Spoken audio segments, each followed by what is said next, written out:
ठीक है। तो अभी रिसेंटली क्या हुआ है कि 4 कंट्री के फॉरेन मिनिस्टर्स ने आपस में मीटिंग किए, और ये मीटिंग 27 मई को हुआ न्यू दिल्ली में, ठीक है। और इस मीटिंग में 6-7 पॉइंट पर कुछ बातें किया गया है, कुछ डिसीजन लिया गया है, और बहुत ही इंपॉर्टेंट है तो डिसीजन इंडिया के लिए, इंडियन ओशियन रीजन को स्ट्रॉन्ग करने के लिए, और चाइना को काउंटर करने के लिए, और इंडिया को ईस्ट में, ईस्ट कंट्री ने ट्रेड करने के लिए। तो कैसे इंपॉर्टेंट है तो मैंने बता दिया शॉर्ट में, इसको डिटेल में जानेंगे क्वाड है क्या, क्वाड का इतिहास क्या रहा है, और क्यों इसका पार्ट हम लोग बने हैं, इस सब चीज पर डिस्कस किया जाएगा। तो 11th क्वाड फॉरेन मिनिस्टर अभी मीटिंग हुआ है फॉरेन मिनिस्टर्स का, समझ रहे हो, विदेश मंत्री का मीटिंग। हमारा विदेश मंत्री कौन है, एस जयशंकर, उनका मीटिंग होना न्यू दिल्ली 27 मई को हुआ। इस मीटिंग में कौन कौन कंट्री पार्टिसिपेट किए, वही पार्टिसिपेट किए होंगे जो क्वाड का मेंबर है। क्वाड में 4 कंट्री मेंबर है, United states, Japan, India, United states, Japan, Australia. Quad, quad मतलब 4 क्वाड्रिलेटरल जानते हैं ना, 4 है।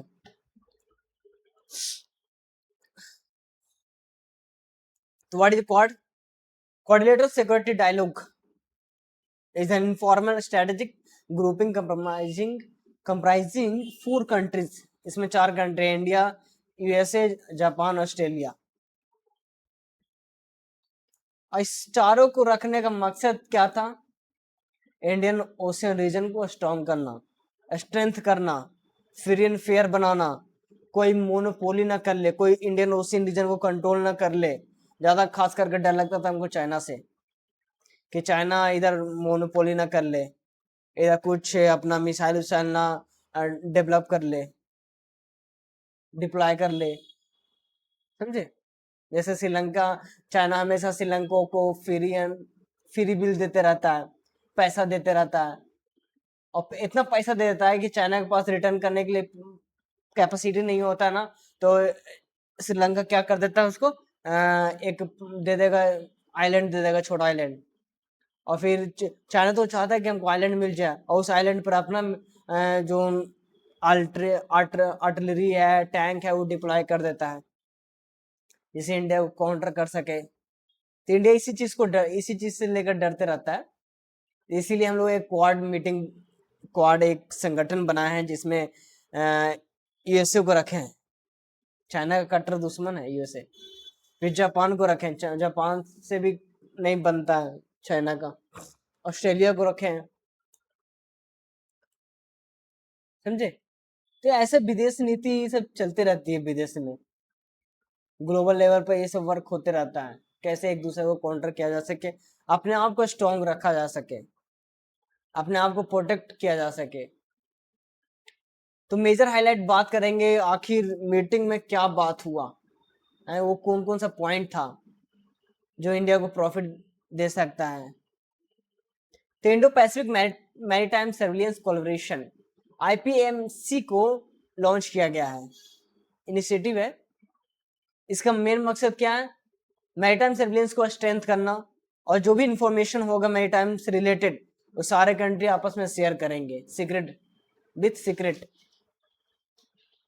ऐसे इंडियन ओशियन रीजन पर फोकस बनाए रखा जा सके, स्ट्रेंथ किया जा सके, प्रोटेक्ट किया जा सके, कोई भी इलीगल एक्टिविटी ना हो सके, स्मगलिंग ना हो सके। सेकंड पॉइंट आता है मैरीटाइम सिक्योरिटी को लेकर, वही इंडियन ओशियन रीजन की सिक्योरिटी को टाइट करना। Indo Pacific partnership for maritime domain awareness को एक्सपेंड किया जाएगा। अवेयरनेस बनाए रखना होगा कि क्या हो रहा है, क्या नहीं हो रहा, कौन सी गतिविधियां हो रही है इंडियन ओशियन रीजन में। क्या कोई कंट्री अपना शिप रूट को ब्लॉक कर रहा है क्या, या कोई आतंकवादी गतिविधियां कर रहा है, या कोई स्मगलिंग कर रहा है, या कोई मोनोपोली करने की कोशिश कर रहा है। इस सब चीज को देखते रहना है। Plans were announced to develop a common operating picture. फिर थर्ड पॉइंट आता है, this will facilitate real time on maritime information sharing across the region. कोई भी प्रॉब्लम हो मैरीटाइम को लेकर, एक जो चारों कंट्री आपस में प्रॉब्लम शेयर करेंगे ताकि अदर जो प्रॉब्लम कर रहा है उसको काउंटर किया जा सके। काउंटर टेररिज्म कोऑपरेशन अंत में आ गया। कहा जा रहा है कि जून 2026 में ऑस्ट्रेलिया एक एक्सरसाइज होस्ट करेगा। मतलब कि एक्सरसाइज करने का मतलब कि जस्ट लाइक प्रैक्टिस करेगा कि जैसे होता ना, जैसे मतलब कि मतलब परफॉर्मेंस करना, तो परफॉर्मेंस करने से पहले हम लोग प्रैक्टिस करते हैं, तो वो चीज है। तो जो फर्स्ट पॉइंट आता है स्टेट स्पॉन्सरशिप टेररिज्म, तो आतंकवादी जो भी गतिविधियां हो रहा है उसको रोकने का काम ऐसा प्रैक्टिस करेंगे कि आतंकवादी गतिविधियां ना हो सके। जो भी ड्रोन का मिसयूज हो रहा है उसको कैसे रोका जाए इसके लिए प्रैक्टिस करेंगे। टेक्नोलॉजी का जो भी थ्रेट होता है उससे कैसे बचाया जाए अपने आप को, इस पर बातचीत किया जाएगा। क्रिटिकल मिनरल्स इनिशिएटिव्स की बात करें तो कुछ मिनरल्स होते हैं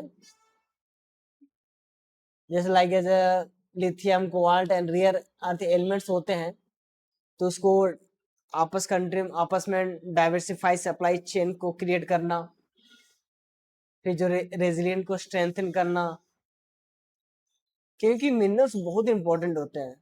lithium, cobalt, rare earth element जो होते हैं, तो इसमें आपस में एक स्मूथली ट्रेड बनाए रखना है, कंफर्टेबली ट्रेड बनाए रखना है। Cooperation will include mining, processing, recycling, coordinated investment, और एक दूसरे कंट्री कोऑपरेट कर सकती है इन्वेस्टमेंट में, माइनिंग में। यदि चार कंट्री आपस में एक दूसरे को सहयोग करके कोई भी प्रॉब्लम हो, चाहे मैरीटाइम हो चाहे कुछ और इंटीरियर इशू हो, उसको सॉल्व कर सकती है। एनर्जी सिक्योरिटी इशू की बात करें तो क्वाड इनिशिएटिव और इंडो पैसिफिक एनर्जी सिक्योरिटी वास अनाउंस किया गया है। इसका मेन मकसद है एनर्जी टेक्नोलॉजी में कोऑपरेट करना, पॉलिसी कोऑर्डिनेशन में कोऑपरेट करना, मार्केट एनालिसिस में कोऑपरेट करना, इमरजेंसी रिस्पांस एक्सरसाइज में कोऑपरेट करना। मतलब सॉरी क्या होता है कि मतलब क्या होता है कि नाइट टाइम ओशन रीजन में अगर कोई भी गतिविधियां होता है, वो रूल्स हम लोग बनाए हैं, और रूल्स को कोई भी ब्रेक करता है अदर कंट्री तो उसको पनिश किया जा सकता है। तो हम लोग जो रूल्स बनाए ना उस रूल्स पर चारों कंट्री को तो स्ट्रांग होना होगा। ये नहीं कि एक रूल्स बनाया और एक सपोर्ट ही नहीं कर रहा, तो फिर तो फॉल डाउन हो जाएगा ना रूल्स का। 6 क्या है? 6 क्या, इंफ्रास्ट्रक्चर डेवलपमेंट। अभी क्या कर रही है कि क्वाड जो है ना एक प्लान कर रही है। फिजी के पास, फिजी है ना, हाँ, फिजी के पास पोर्ट इंफ्रास्ट्रक्चर को लेकर कि पोर्ट इंफ्रास्ट्रक्चर को डेवलप किया जा सके। तो जब पोर्ट इंफ्रास्ट्रक्चर डेवलप होता है तो आसानी वे में वो जो शिप है वहां रुक सकता है, और ट्रेड है ना, ट्रेड लीगल हो जाता है और स्मूथ ट्रेड हो जाता है। ऐसे एआई की बात करते हैं, हर चीज में अब एआई आ ही गया है ना। तो तो एआई आ गया है, तो एआई चीज यूज होती है, कहाँ यूज होती है? तो यूएस ने क्या किया कि $6 मिलियन इन्वेस्ट करने की बात की है 6 इंटरनेशनल रिसर्च प्रोजेक्ट में। उसमें इम्प्रूव क्रॉप यील्ड्स भी है, इनहेंस पेस्ट मैनेजमेंट है, फर्टिलाइजर को लेकर स्ट्रेंथन फूड सिक्योरिटी को स्ट्रेंथ किया जाएगा। ये 4 कंट्री को ही मिल पाएगा, मतलब जो 4 कंट्रीज में है उसी चीज में उन्हीं को मिल पाएगा। ओशन रीजन से 8 पॉइंट क्या बताता है? Quad at the sea ship observer mission. India will host the next Quad at ship observer mission. India अभी तो क्या है, अभी जून में कौन पार्टिसिपेट कर रहा है? कौन था? क्वाड, हाँ, क्वाड ने अनाउंस किया था ना। फीज के साथ कुछ बातचीत करेंगे जिससे पोर्ट इंफ्रास्ट्रक्चर को डेवलप किया जा सके। अब इंडिया जो नेक्स्ट क्वाड होस्ट करेगा ships sorry sea ship observer mission को लेकर। मतलब ये ऑब्जर्व करेगा इंडियन ओशन को कि कोई भी अनलॉफुल मैरीटाइम एक्टिविटी हो रहा है क्या, अगर अनलॉफुल हो रहा है तो उसको रोका जा सके, इंप्रूव किया जा सके। Sorry sorry for that. अगर इतिहास की बात करते हैं कि हिस्ट्री क्या रहा क्वाड का, तो 2004 की बात करते हैं। Following the Indian ocean tsunami of 2004। 2004 में इंडियन ओशियन में सुनामी आया था, तो उसको लेकर कंट्री ने ह्यूमैनिटेरियन असिस्टेंस प्रोवाइड किए थे और डिजास्टर रिलीफ ऑपरेशन चलाए थे। तब से उन लोगों को पता चल गया कि इंडियन ओशियन को स्ट्रेंथ करना बहुत जरूरी है, इंडियन ओशियन में कोऑपरेट करना जरूरी है आपस में कंट्रीज को। जो साथ की बात करते थे, जो जापानीज प्राइम मिनिस्टर हैं शिंजो ने एक क्वाड का एक आइडिया डेवलप किया था, आइडिया प्रपोज किया था उन्होंने कि क्वाड बनना चाहिए। क्वाड फिर से रिवाइव हुआ था 2017 में, बहुत स्ट्रॉन्ग किया गया था इनको, क्योंकि चाइना का इन्फ्लुएंस बढ़ता जा रहा था इंडियन पैसिफिक रीजन में, कंट्रोल करता जा रहा था, ट्रेड बहुत ज्यादा हो रहा था। जब ज्यादा रूट से ट्रेड होता है तो मोनोपोली हो जाता है, फिर कंट्रोल करने की कोशिश करता है। तो इसीलिए चाइना को काउंटर करने के लिए, उनके इन्फ्लुएंस को रोकने के लिए 2017 में क्वाड ने फिर से रिवाइव किया था, मतलब ज्यादा तवज्जो दिया गया था, इसको वैल्यू दिया गया था क्वाड को। और हमको ज्यादा जो मैं अपने एक्सपीरियंस से बताऊं ना, तो क्वाड का मेन मकसद है चाइना को काउंटर करना, दैट द बेटर, और इंडियन ओशियन रीजन को स्ट्रॉन्ग करना। और सही है, क्योंकि चाइना बहुत तेज है। चाइना की बीआरओ प्रोजेक्ट देख लो, border road, BRO border road maritime organisation.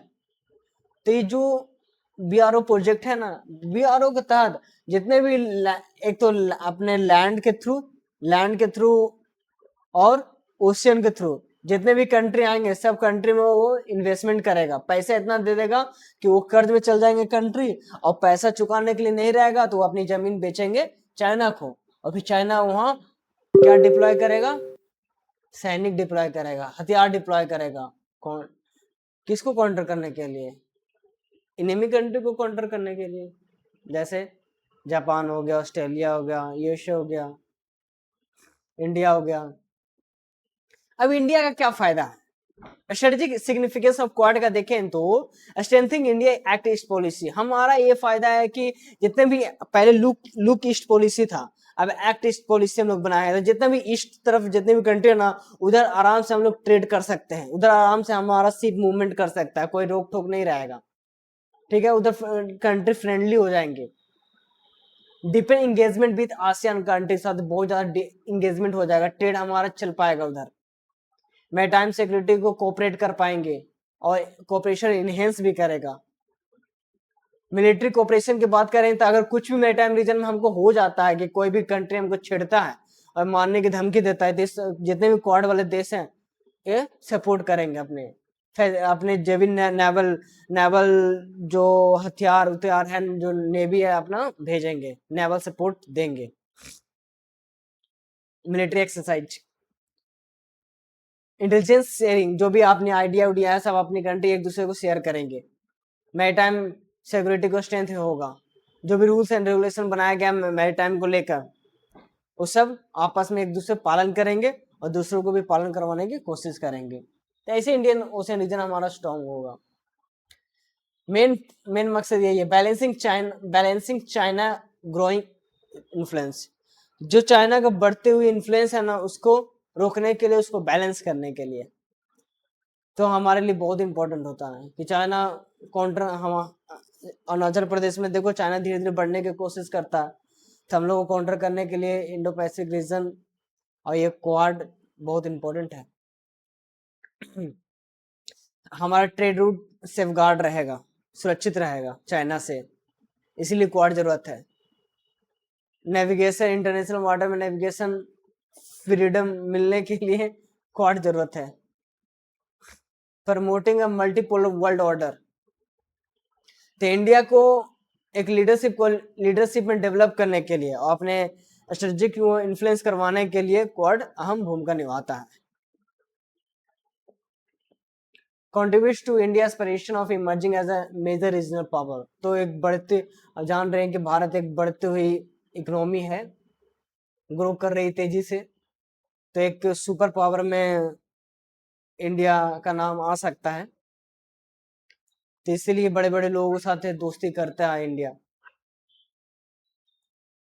UPSC prelims fact की बात करें तो क्वाड मेंबर ये याद कर लीजिएगा, इंपॉर्टेंट होता है, और की एरिया ऑफ फोकस पे बात करें तो maritime security, counter terrorism, critical mineral supply chain resilience, emerging technology, infrastructure development, energy security, ये सब चीज है।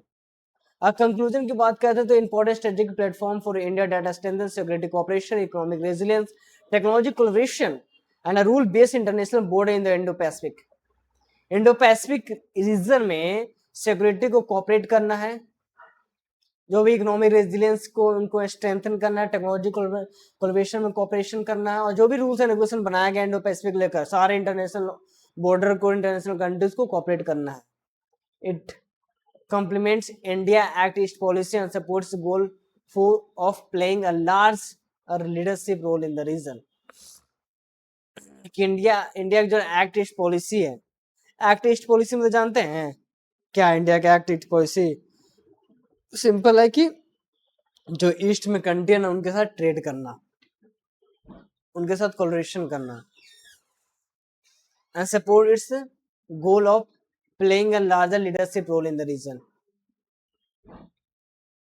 और सपोर्ट करना playing a larger leadership in the east region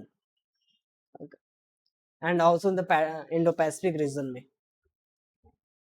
thank you so much. अगर कोई भी क्वेश्चन या कोई भी डाउट होगा तो आप शेयर कर सकते हैं। Thank you.